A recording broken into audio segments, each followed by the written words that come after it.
A pandemia do coronavírus fez de 2020 um ano conturbado para o mundo. Estados Unidos e Brasil, então liderados por presidentes com visões semelhantes sobre a doença, privilegiaram a economia, em vez da saúde, na contramão da maioria dos países. Nos Estados Unidos, Joe Biden foi eleito prometendo mais atenção ao combate à pandemia e à retomada da cooperação multilateral. Além das inúmeras crises que marcaram o governo brasileiro em 2020, a derrota de Trump, a quem Jair Bolsonaro se alinhava incondicionalmente, enfraqueceu o presidente brasileiro. Somam-se a isso os atritos com a China e a visão do Brasil nas organizações internacionais. Em entrevista ao Planeta Azul, Ricardo Senes, economista e cientista político, diz o que se pode esperar da política externa brasileira em 2021 e de investimentos estrangeiros no Brasil. Olá, você que acompanha o Planeta Azul. Hoje nós vamos conversar com Ricardo Senes, economista e doutor em ciência política, sócio da Prospectiva Public Affairs. Olá, Ricardo, bom dia. Um prazer estar com você aqui no Planeta Azul. Olá, Rodolfo. Prazer é meu estar com você de novo nesses debates sempre fundamentais aqui para quem quer entender o país, né? Pois é, entender o país. Você é um homem que fala para investidores estrangeiros, grandes empresas brasileiras e fala sobre o Brasil. Mostra para estrangeiros o que é o Brasil, como você vê o Brasil. Como é o Brasil para investidores estrangeiros hoje? Olha, Rodolfo, realmente o Brasil hoje é difícil de explicar porque você tem uma somatória de processos que estão acontecendo no país e que não são fáceis de um estrangeiro entender. Então, Nem eu mesmo os acho que brasileiros. E até os brasileiros. Aliás, até os analistas têm dificuldade, né, de conseguir acompanhar a lógica de algumas questões aí. E eu diria, talvez, Rodolfo, daria para dividir em duas partes aqui, uma questão mais econômica e uma parte mais político-institucional, né?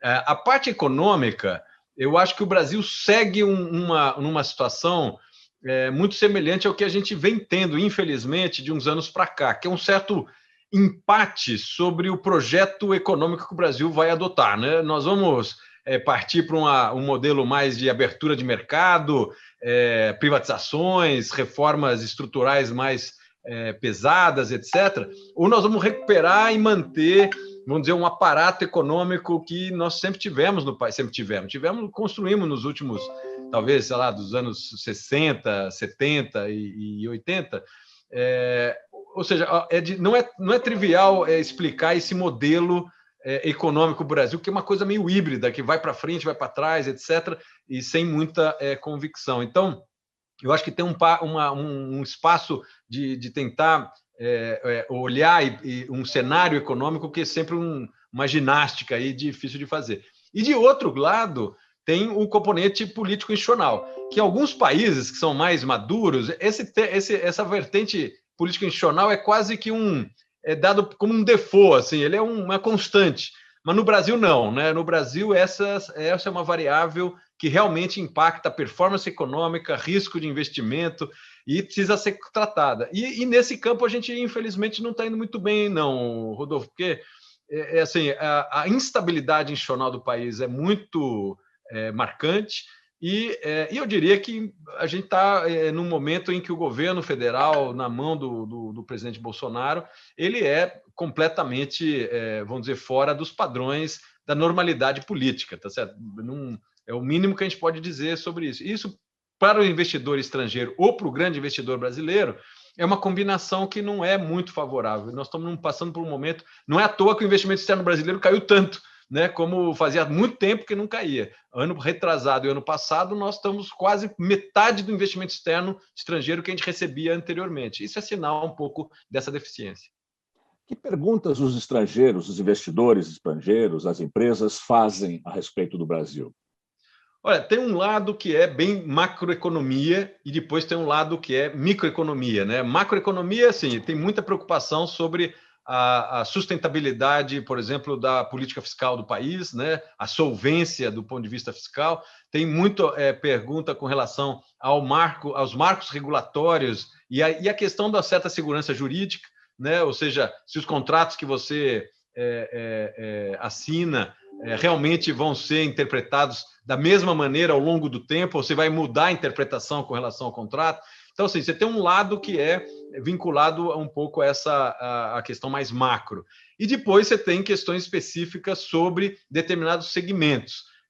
Por exemplo, e aí você tem um misto, Rodolfo, para ser um pouco mais otimista aqui, você tem um misto de setores que acabam indo bem no país, mesmo com esse ambiente macro ruim, e outros setores que não estão indo nada bem. Mas, por exemplo, você tem um rol de setores do país, energia, agronegócio, essa área toda de TI, né, e-commerce, sistemas de pagamentos eletrônicos, esse mundo de TI vai razoavelmente bem no país. Você tem a área de saúde, farmacêutico, equipamento médico, hospitais, que também tem tido um processo importante aí de crescimento, a área de seguros. Então, você tem alguns segmentos no país que tem ainda um drive de crescimento, mesmo com esse ambiente macro ruim. E outros que realmente estão indo muito mal, né? A parte de maquinaria, de têxteis, de autopeças, etc., que não estão indo muito bem. Então, assim, a manufatura tradicional, você diria? A manufatura tradicional? Exato. Você tem uma parte da manufatura tradicional que não está indo bem. E as políticas, e que sofrem muito com essa inconstância na política econômica do país. São setores que são capital intensivo em boa medida, ou seja, dependem muito de máquinas, de instalações, de logística e etc. E é o que a gente chama, né, na economia tem um conceito que eu acho muito interessante, que chama de complexidade econômica. Os segmentos que dependem muito de complexidade econômica, ou seja, você tem cadeias de fornecedores longas, você tem um sistema logístico complexo, etc., esse pessoal sofre mais. E exatamente, Rodolfo, esse é o problema. É o setor que estão sofrendo mais, são setores que geram empregos mais qualificados, geram empregos mais estáveis, ou seja, de médio e longo prazo, e geram cadeias de valores mais ramificadas no país. Então, a gente perder esse segmento, do ponto de vista econômico, é ruim, e do ponto de vista social, é péssimo. Então, tem aí um desafio gigante para esses segmentos, sem dúvida nenhuma. Uhum. Agora, é claro que, em questão de grau, não se pode fazer comparação nenhuma. Mas essa instabilidade não é um privilégio brasileiro. O mundo mudou muito rapidamente nos últimos anos. Os Estados Unidos acabam de eleger um presidente quase que frontalmente contrário ao presidente anterior, Biden versus Trump. A China avançando a passos largos na dominação da economia e da política mundial. Eles entendem isso como parte desse movimento mundial de renovação, de mudança? Olha, eu acho... Você tem razão. Quando a gente olha para outros países, você tem processos que, às vezes, remetem a certa instabilidade. Mesmo a Europa, você teve países que passaram aí por governos de extrema-direita, populistas, etc. Mas eu diria que, nesses países desenvolvidos, você tem uma estabilidade institucional que resiste fortemente a esses experimentos, vamos dizer, políticos mais exóticos, né? E no caso da China, que é uma ditadura de partido único, esse tipo de instabilidade é quase nulo. No caso dos países em desenvolvimento, eu diria que, em particular, a América Latina, onde você tem uma dinâmica política bastante aberta, bastante, vamos dizer, pouco consolidada, ou seja, os partidos mudam muito. Você olha na nossa região, tirando aqui o Cone Sul, você tem partidos novos. O novo presidente o novo, já está há alguns anos ali, mas o presidente do México é de um partido que ele criou, né? Chama Morena, né? Uma coisa, não é nem social-democrata, nem socialista, nem liberal, ele inventa lá Isso você tem na América Central inteira, você tem um pouco aqui no norte da América do Sul, onde você tem um pouco no Brasil também, está começando a surgir, né? Esses partidos que você não consegue identificar muito do ponto de vista ideológico qual é a sua identidade. E muda de nome a cada 3, 4 anos. Tal. Ele é um pouco mais consolidado ali na Argentina, Uruguai, Chile, mas subiu para o norte aqui, da América do Sul e América Central, isso muda muito. Isso gera muita instabilidade, porque diferente dos países desenvolvidos, como você não tem instituições sólidas que conseguem processar essa instabilidade no campo político, acontece que você acaba jogando o país numa incerteza, eu diria, muito significativa. Então, eu acho que nós estamos sofrendo um pouco mais dessas mudanças do que Estados Unidos, Europa, China e alguns países asiáticos consolidados, como Japão, Coreia, etc. Isso tem tirado a gente, se você olhar a performance econômica, tem descolado, né? Esses países, em particular da América Latina, têm tido, na última década, uma performance econômica muito ruim e muito abaixo do médio mundial, né? Uhum. Você vê perspectivas de mudança no Brasil? Você falou do embate de duas concepções de economia, né? Uma com Estado maior e outra com Estado menor, para reduzir muito a questão. Você vê perspectivas de mudança? Então, eu acho que a gente tem um jogo político por trás de uma disputa mais tradicional, que eu vejo ainda com um pouco de, vamos dizer, dificuldade de avançar de maneira rápida. Ou seja, o que eu estou querendo dizer aqui? Você tem um jogo político partidário, eleitoral, com figuras, né, Fernando Henrique, Lula, Temer. Acho que o Bolsonaro é um caso meio excepcional, ele escapa um pouco da lógica tradicional da política, e que tentam implementar algumas agendas mais, vamos dizer, pró-mercado, ou mais liberais, outras um pouco mais com mais desenvolvimentistas. A questão, Gambarini, que eu acho que está surgindo aí, é que mesmo essas forças políticas, quando assumem a presidência, eles têm tido enorme dificuldade de fazer reformas, mudanças em alguns espaços da política pública brasileira que são ineficientes, são, do ponto de vista distributivo, negativas, ou seja, elas são contrárias ao processo de distribuição, e, principalmente, acabam consolidando áreas, espaços que a gente chama de captura, né, do Estado por parte de grupos, e que acabam resistindo a esse jogo político, que é o legítimo, que, teoricamente, esse jogo político, a gente pode concordar com um ou com o outro, mas o fato é que a população que está escolhendo. Mas você tem política é isso mesmo. É isso mesmo, exatamente. Essa parte do jogo democrático. Mas você tem grupos que conseguem se encastelar em espaços do Estado brasileiro que, independente do jogo eleitoral, os caras continuam sempre mordendo aquela fatia e sem produzir, sem devolver para a sociedade na mesma proporção. Então, tem vários grupos assim. Então, você tem alguns oligopólios, por exemplo, na economia brasileira, que não se justificam. Eles são quase que uma transferência líquida de renda da população para esses grupos. Você tem grupos que se beneficiam, às vezes, de arranjos. Por exemplo, eu sou muito crítico à Zona Franca de Manaus. Eu acho que o custo-benefício, se fazia sentido anos atrás, hoje perdeu sentido, mas ali continua tendo uma isenção fiscal, o cálculo é que é quase 23 bilhões por ano, é quase que fosse uma transferência de renda de 23, 24 bilhões todos os anos.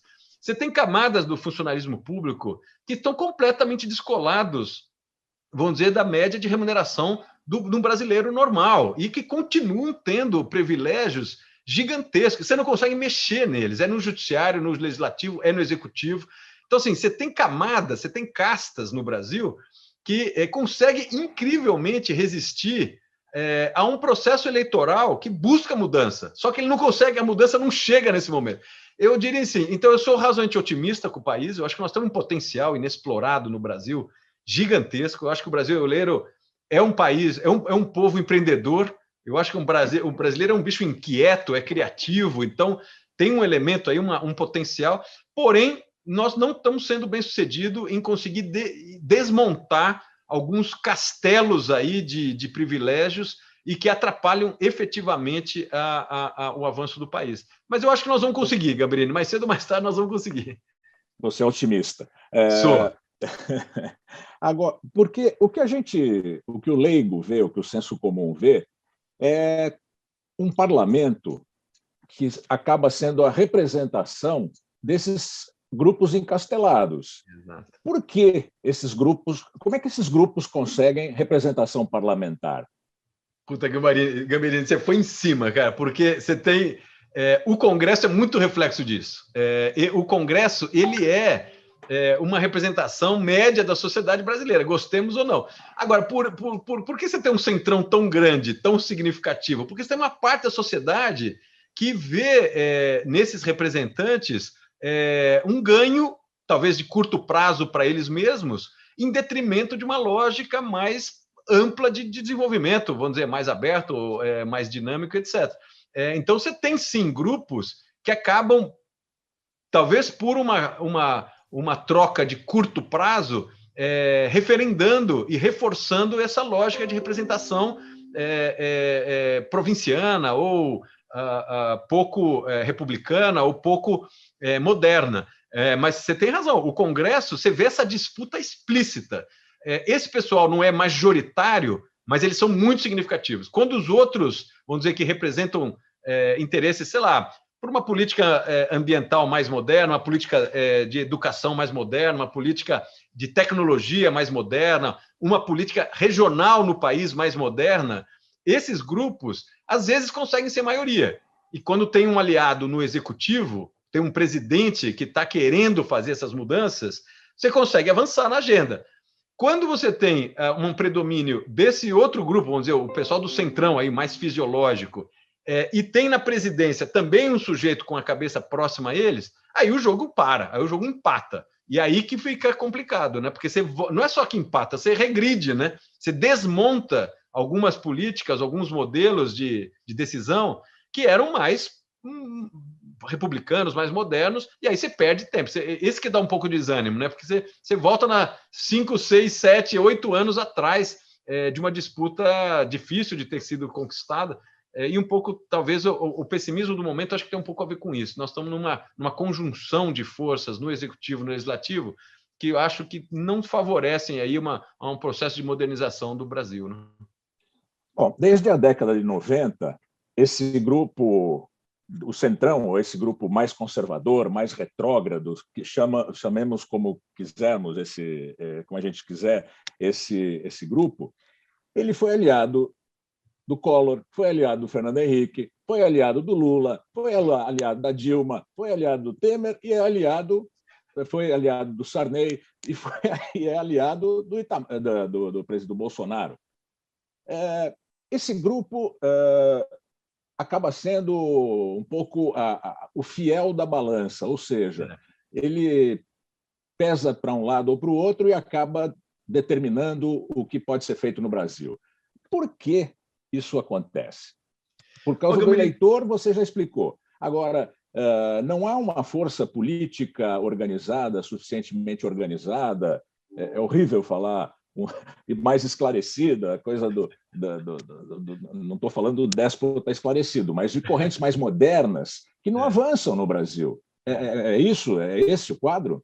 Então, Gabriel, eu acho que assim, você tem um grupo que está representado por esse grupo mais fisiologista, mais fisiológico, né, mais que a gente chama do centrão, e que não é necessariamente esse pessoal não estamos falando necessariamente que são corruptos. O que a gente está dizendo é que eles operam numa lógica de curto prazo, de troca muito imediata por verbas públicas, por um cargo numa estatal e etc. Eles fazem um jogo muito de curto prazo, que ele é parte da democracia. O único problema é quando essa lógica domina a outra lógica. Esse que é o ponto. Então, e esse pessoal, e eu conheço boa parte deles, tenho relação com eles no Congresso e tudo, até por função profissional, é um pessoal que sabe que eles têm uma demanda, às vezes eles representam regiões do país e que, de fato, é uma região mais empobrecida, tem uma dinâmica do mercado muito ainda de baixa intensidade, de muito pouco dinamismo, e dependem, de fato, de muito repasse público, federal, estadual, municipal. Então, na lógica desses representantes dessas regiões, o sujeito, se ele não aparecer lá de vez em quando com verba, com alguma obra, o cara não é reeleito. Então, o sujeito ele está preso um pouco numa dinâmica que tem muito a ver com uma lógica, vamos dizer, de um certo dependência extremada desses grupos e dessas regiões ou dessas populações com o repasse federal. E aí ele troca qualquer coisa por um repasse. Essa é uma realidade do Brasil e que está representada no Congresso. Agora, Qual que é o problema que eu vejo aí?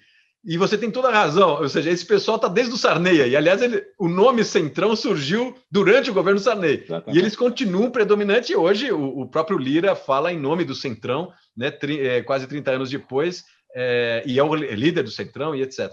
Qual que é o problema que eu vejo? É quando o Centrão ele não pode ser dominante, ele tem que ser parte, vamos dizer, ele tem que ajudar na formação da maioria, mas ele não pode ser dominante. O Centrão ele é útil quando você tem uma agenda de uma presidência com um grupo parlamentar que tem uma certa visão do país, e ele precisa formar maioria, ele chama o Centrão e faz uma barganha, vamos dizer assim, marginal, onde você troca grandes temas por uma troca, vamos dizer, mais fisiológica. Eu acho que é parte do jogo. Isso acontece, aliás, nos Estados Unidos, acontece em qualquer lugar.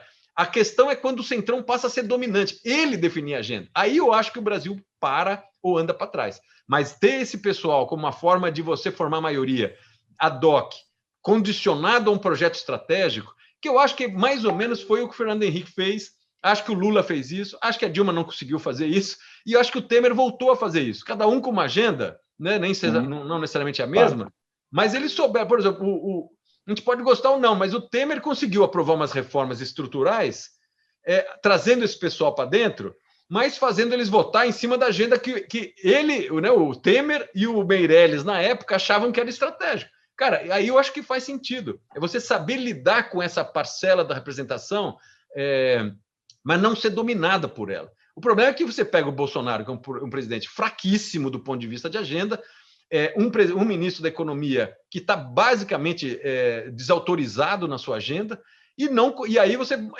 nomeia, você apoia um candidato para a presidência da Câmara, que é hoje segunda figura mais importante do país, do Centrão, e aí se acaba de formar uma situação, vamos dizer, onde o Centrão passa sendo dominante. Eu acho que é essa situação que a gente está hoje, que é complicada. Você falando, eu estava pensando no Odorico Paraguaçu. É inacreditável que no século XXI, com sondas em Marte, a gente ainda esteja... veja, na internet você já deve ter visto gravações do Odorico Paraguaçu de não sei quantos anos atrás, que são atuais. É inacreditável, né? É inacreditável isso. Mas é verdade, a gente tem, acho que ficou esse convívio ainda de um país, de um Brasil, de uma representação que está lá no século passado, retrasado, com grupos que estão já olhando o século XXI para frente. Então é paradoxal mesmo, porque nós estamos discutindo 5G, por exemplo, né, essa nova tecnologia que vai permitir a internet das coisas, uma automação da produção mais forte, e mesmo de formas de prestação de serviço em telemedicina, estamos falando do século XXI, né? Claro. E, ao mesmo tempo, você tem que lidar com esses temas que são do século passado. Eu acho que isso talvez que caracterize um país em desenvolvimento, essa completa assimetria. Né? Um país realmente subdesenvolvido, ele é só século passado. Um país em desenvolvimento, essa mistura, né, de temas e representações que estão olhando para frente, com temas e representações que são ainda lá atrás. Agora, o fato é que a gente tem, né? Nós estamos voltando a ter pobreza no país, que era uma coisa... Como é que você vai fazer? Você não tem que fazer... Com pobreza, é programa de transferência de renda pura. Você não vai esperar treinar o sujeito, se é que ele é passível de ser treinado, para depois arrumar emprego. Você precisa realmente salvar a vida do cara. Então, nós acho que vamos conviver ainda com esse jogo. O problema, muito tempo, o problema é quando, de fato, predomina uma agenda muito do atraso em detrimento da outra, que eu acho que é o que está acontecendo hoje em dia. Uhum. Vamos falar um pouco da China. China e Estados Unidos, esse grande jogo internacional. O que você prevê nos próximos 5 anos? Rodolfo, o que a gente está vendo, e agora, com os primeiros meses aí do Biden, acaba se confirmando, é que você tem, de fato, um jogo geopolítico ocorrendo de fundo entre Estados Unidos e China, né, crescente. E é um jogo geopolítico, eu acho que com algumas novas vertentes, com alguns novos tabuleiros.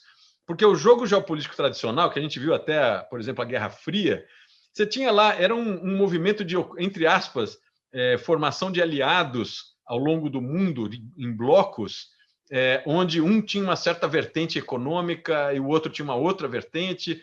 Você tinha uma corrida armamentista muito relevante, baseada na questão da lógica nuclear, principalmente das ogivas, distribuição de ogiva, rapidez, né, de resposta da questão nuclear, etc. Você tinha uma certa disputa geopolítica com essas características. A disputa geopolítica que a gente está vendo hoje, ele tem componentes militares, sem dúvida nenhuma, mas ele acaba assumindo uma outra dimensão. Você tem uma concordância do ponto de vista econômico gigante, que você não tinha na época da Guerra Fria. Né? Você tinha dois blocos econômicos. Hoje, o bloco econômico americano, europeu, chinês, japonês, coreano é mais ou menos o mesmo bloco.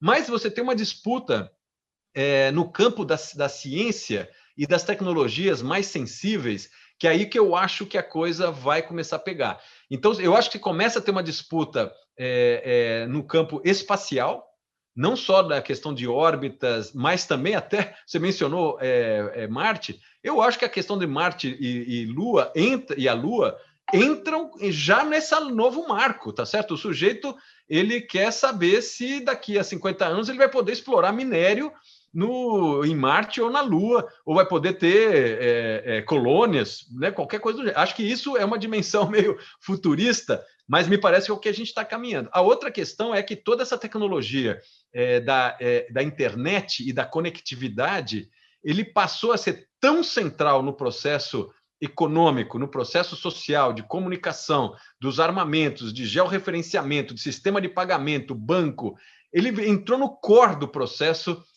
econômico, gestão pública e segurança. Portanto, virou um tema de disputa. Você, se tivesse fragilidade, como hoje muitos países têm, por exemplo, no sistema de georreferenciamento, os Estados Unidos tem o dele, a Europa tem a dela e a China está criando a dela, porque hoje a gente não sabe, mas possivelmente 90% dos serviços que a gente tem eletrônico, ele depende de alguns hubs dessa rede, e, ao mesmo tempo, ele depende basicamente de um sistema de georreferenciamento que é controlado pelos americanos. Então, hoje, você controlar os hubs da rede e controlar as grandes referências sobre as quais se baseiam os serviços, passou a ser uma questão de segurança nacional. Então, a disputa, eu acho que da geopolítica está indo para aí. Essa questão do 5G é um primeiro sinal de uma disputa que eu acho que vai ocorrer em outros campos também. É interessante, reforçando isso que você está falando, eu vi ontem uma notícia que a China proibiu que pessoal do Estado, funcionários públicos de alto padrão e pessoal do exército chinês não pode usar carros da Tesla. É proibido, foi proibido. Por quê? Porque eles podem achar que aquilo é um centro de transmissão de informações. Claro. Exatamente o que você está... Proibiu ontem. Exato. Mas outro dia, Rodolfo, teve uma coisa interessante, até um sócio meu que me mostrou. Você teve um atentado numa dessas células meio secretas americanas mundo afora, né? Aquelas bases meio semi-secretas que eles têm no mundo, e que foi bombardeada, ela sofreu um atentado. E aí foram ver, a base era secreta, etc. E sabe como é que os caras acharam? Eles viram, no meio de uma região mais ou menos desértica, um padrão de uso desses aplicativos de Cooper, né? O cara faz um aplicativo para você treinar quando você está correndo, fazendo ginástica. O cara conseguiu entrar numa dessas plataformas que fazem esse tipo de serviço e viu no meio do nada um monte de gente correndo. Ele falou, cara, o que é isso aqui? Era uma base americana. Não era uma academia, era uma base americana. Eram soldadinhos americanos usando essa plataforma para uso próprio, corrida, etc. Só que num lugar, aí a dedução dos caras é que era uma base, e atacaram a base. Então, um pouco o que você está falando. Hoje você consegue pegar informação, como isso tudo ficou muito desregrado, você consegue achar informação de temas que você não, a princípio, não está preocupado com aquilo, mas no fundo, se você usar aquilo de maneira politicamente orientada, ou militarmente orientada, ou ideologicamente orientada, aquilo começa a ser uma ferramenta pesada. Então, o jogo vai entrar por aí mesmo, esse jogo da disputa mais geopolítica de fato, né? Ricardo, para a gente caminhar para o encerramento da nossa conversa tão agradável, te perguntar, voltar para o Brasil um pouquinho.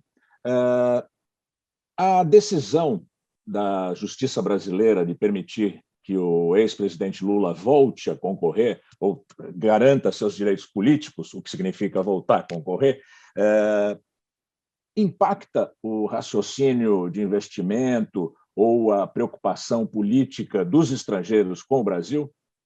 Eu acho que sim. E, para minha surpresa, eu faço cotidianamente conversas com esses clientes que são majoritariamente estrangeiros. E, paradoxalmente, talvez paradoxalmente, Rodolfo, do que você tem uma visão com relação ao Lula que não é tão negativa como, às vezes, a gente parece aqui internamente. Você tem, por exemplo, no mercado financeiro, talvez uma visão do Lula mais negativa e um certo risco tal. Mas no mundo da economia real, ou seja, o pessoal que trabalha com empresas que são industriais ou de agropecuária ou de maquinário, etc., ou mesmo na área de serviços não financeiros, a experiência que eles veem, principalmente do Lula, não é tão negativa. E eles fazem uma diferença que a gente tem que ver se faz sentido fazer ou não, mas eles fazem uma diferença entre Lula e Dilma, muito claramente. Aliás, o próprio Lula, né, quando foi falar lá, simplesmente esqueceu da Dilma, né, como não existisse a Dilma. Sim. Mas porque foram experiências, acho que bem distintas, né? Sim. E ele vai explorar isso. Eu acho que ele tem sido bem sucedido em passar um sinal de que esse retorno dele vai ser mais próximo ao que o pessoal chama do Lula 1, né? Do Lula primeiro mandato, do que do Lula 2 ou do que a Dilma. Ele está fazendo esse esforço no debate, e eu acho que ele não está passando desapercebido, não. E a outra questão é que, diante da gestão do Bolsonaro, que tem sido avaliado principalmente por estrangeiros na Europa como muito negativo, em vários campos, inclusive no econômico, os Estados Unidos um pouco menos e os asiáticos um pouco menos, mas para os investidores europeus, o Bolsonaro está sendo uma péssima notícia e está só piorando, né, esse relacionamento. Os americanos se dividem um pouco, os asiáticos são um pouco mais distantes desse risco político, vamos chamar assim. Mas não viram eles viram o Lula entrando como um sinal importante e não foi tão negativo, eu diria. Então, eu acho que tem uma esperança aí de que o Lula possa jogar de novo o jogo político para o centro, né? Não é um extremista, acho que nunca foi, e nesse sentido viram aí uma oposição, ainda que de centro-esquerda, mas dentro do campo da normalidade democrática, normalidade econômica. Então, tem surgido, acho que ao contrário do que se imaginava aí, alguns analistas, surgiu como uma notícia razoavelmente positiva, no meu modo de ver. Eles veem o que? Uma possibilidade de uma política industrial uma política industrial de verdade, talvez, ou uma política mais desenvolvimentista na economia? É por aí? Eu acho que antes eles veem uma certa normalidade. O Lula, de novo, por mais que tenha tido a questão da corrupção, que é inegável que teve, etc., mas acho que eles entendem que o Lula ele é mais um político que traria uma certa normalidade institucional para o país, muito mais do que a experiência que o Bolsonaro tem mostrado. Segundo, o Lula, principalmente o Lula 1, ele foi muito conservador do ponto de vista da gestão macroeconômica, né? Então, tem lá uma ideia de que nunca os bancos ganharam tanto dinheiro. Pois é, você teve uma gestão até excessivamente conservadora. Não sei se foi para compensar um pouco o fato dele vir mais da esquerda, ele foi excessivamente conservador e reconhece isso. Mas, de qualquer maneira, eu acho que a sinalização do Lula foi de que ele entende que uma macroeconomia razoavelmente estável é importante para o crescimento econômico, então, e até para a microeconomia. Então, acho que essa é um pouco a leitura do pessoal. Com relação à política industrial, eu acho que tem uma dupla visão aí. De novo, se você pegar o que foi a política industrial do Lula 1 e comparar com o que foi a política industrial da Dilma, parece que são dois governos... foram dois governos, não parece que foram do mesmo partido, porque foram muito distintas. E a primeira política industrial, aliás, chamava Política Tecnologia... de tecnologia, indústria e comércio exterior. Então, a primeira política industrial do Lula era tecnologia, indústria e exportação, né? Depois mudou radicalmente.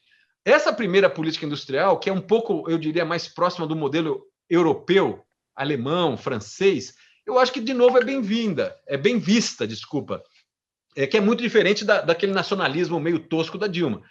E que isso foi muito mal visto, porque, inclusive, pressionou a questão fiscal, e então saiu completamente de controle.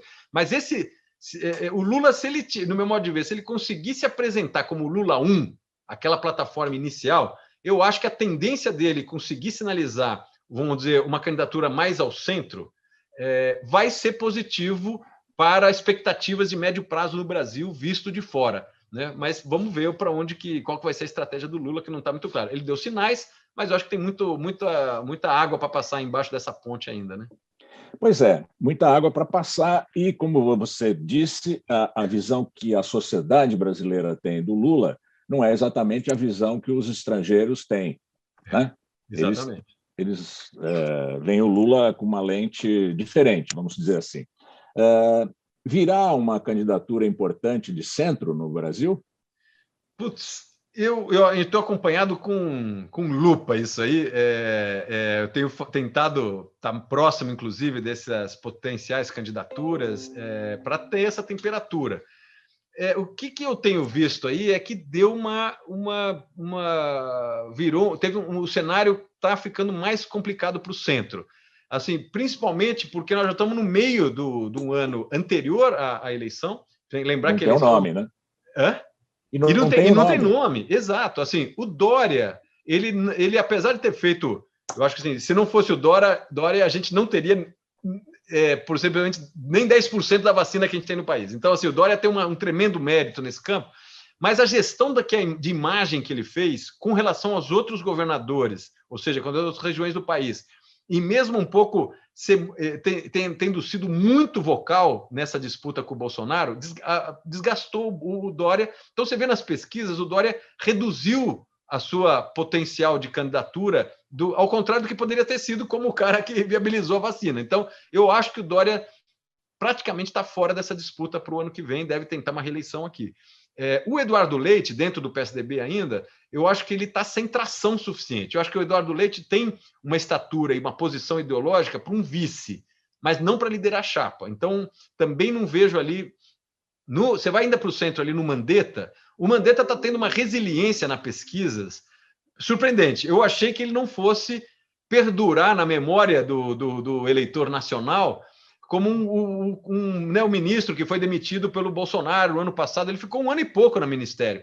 Mas ele, surpreendentemente, está mantendo uma certa presença. Não é ainda um cara definitivo, mas é uma figura que surpreende porque ele está no radar ainda. O Luciano Huck, que tem mantido uma posição dúbia sobre sair ou não sair, parece que perdeu um pouco a tração. Precisa confirmar. Ele mesmo já anunciou que até o meio do ano vai definir se sai ou não sai. Eu acho que está ficando um pouco tardiamente, mas ainda é uma figura com um appeal. O nome dele já está nacionalizado. Ele vai precisar construir uma agenda atrás dele. Mas ele é um cara conhecido. Você pega nas pesquisas, 94%, 95% dos brasileiros reconhecem ele. Então é um nome que ainda está no jogo, mas está faltando apresentar para que veio. E ainda eu diria que sobra assim no centro para a esquerda o Ciro Gomes, né? Que mantém o perfil de candidatura. Ele é um nome muito conhecido. Ele nas pesquisas vai razoavelmente bem. E principalmente no segundo turno, ele tem mostrado uma competitividade com o Bolsonaro razoavelmente alta. O problema é que ainda ele precisa mostrar que ele é um cara de aliança, né? Porque o PDT, do partido dele, hoje está basicamente restrito ao Ceará, não é um partido de base nacional muito ampla. Ele está numa aliança com o PSB e com o PCdoB para ampliar um pouco essa base. Vamos ver se resiste essa aliança, se ela consegue se ampliar. Mas, de qualquer maneira, eu acho que deu uma espremida ali no espaço ideológico para o centro. Mas diria que essa é uma peça fundamental para a gente fazer um cenário definitivo para 2022. Isso está muito aberto ainda, mas vai ter pessoas de centro. A grande questão vai ser se ele vai sair pulverizado em várias candidaturas pequenas. Por exemplo, o Amoedo diz que vai sair de novo. É bem possível que tenha mais uns 3, 4 candidatos.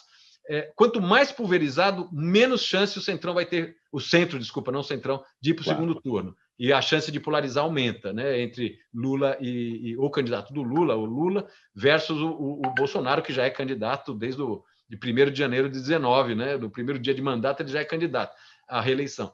Eu acho que vai depender se vai ser o candidato do centro, o grau de dispersão que o centro vai apresentar em 2022. Tá bem. Ricardo, sobre esse assunto, certamente nós voltaremos a conversar algumas vezes ainda antes da eleição de 2022. Agradeço muito a tua participação aqui no Planeta Azul. Perfeito. Agradeço aí de novo o convite, Rodolfo. É sempre um prazer conversar com você. Obrigado, Ricardo. Nós conversamos com Ricardo Senes, que é economista e doutor em ciência política e sócio da Prospectiva Public Affairs. Obrigado, Ricardo. Prazer, mestre.